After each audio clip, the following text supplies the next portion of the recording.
സമകാലിക ഇന്ത്യൻ രാഷ്ട്രീയം അത്ഭുതത്തോടെ കണ്ട വളർച്ചയായിരുന്നു ആം ആദ്മി പാർട്ടിയുടേത്. അരവിന്ദ് കെജ്രിവാളിനെ റോൾ മോഡലായി കണ്ട ഒരു വലിയ വിഭാഗം ജനങ്ങളുണ്ടായിരുന്നു. എന്നാൽ പ്രതീക്ഷകളെല്ലാം തെറ്റിച്ച് അരവിന്ദ് കെജ്രിവാളും അദ്ദേഹത്തിന്റെ പാർട്ടിയും BJPയോട് അടിയറവ് പറഞ്ഞു.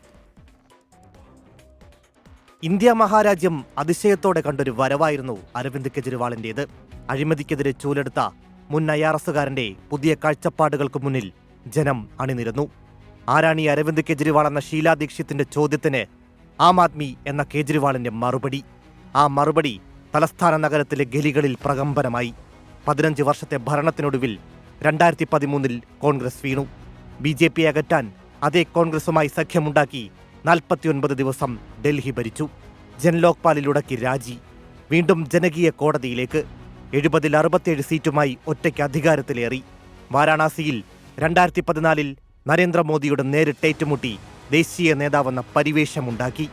2020-ലും ഡൽഹിയിൽ ഭരണത്തുടർച്ച. വിദ്യാഭ്യാസം, ആരോഗ്യം തുടങ്ങിയ അടിസ്ഥാന മേഖലകളിൽ സാധാരണക്കാരന് താങ്ങായി AAP സർക്കാർ.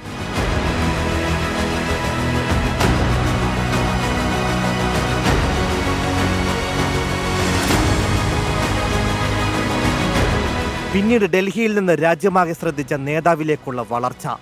പഞ്ചാബിൽ സർക്കാരുണ്ടാക്കി. ഇന്ത്യ സഖ്യത്തിന്റെ പ്രധാന മുഖമായി. आज माननीय प्रधानमंत्री जी दिल्ली आए थे.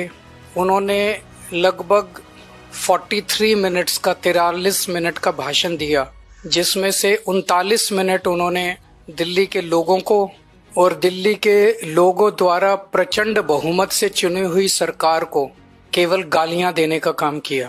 മദ്യനയ അഴിമതി കേസിൽ കേന്ദ്ര ഏജൻസികൾ അഴിക്കുള്ളിലാക്കിയപ്പോഴും തലസ്ഥാന ജനത കൈവിടില്ലെന്ന ആത്മവിശ്വാസം കെജ്രിവാളിനുണ്ടായിരുന്നു. ജയിൽവാസത്തിനു ശേഷം എല്ലാ സൗകര്യങ്ങളും വേണ്ടെന്ന് വെച്ച് സാധാരണക്കാരനായി കളത്തിലിറങ്ങിയത് അതേ ആത്മവിശ്വാസത്തിൽ. പക്ഷേ ജനം മുഖം തിരിച്ചു. ഔദ്യോഗിക വസതിയിലെ ആഡംബരവും അടിസ്ഥാന വികസനമില്ലായ്മയും BJP ആയുധമാക്കി. ഒടുവിൽ ഇന്ദ്രപ്രസ്ഥത്തിൽ കെജ്രിവാളിന്റെ കണ്ണുനീർ. AAPയുടെ ഭാവി എന്താകുമെന്നാണ് ഇനി കാത്തിരുന്ന് കാണേണ്ടത്. Research desk 24.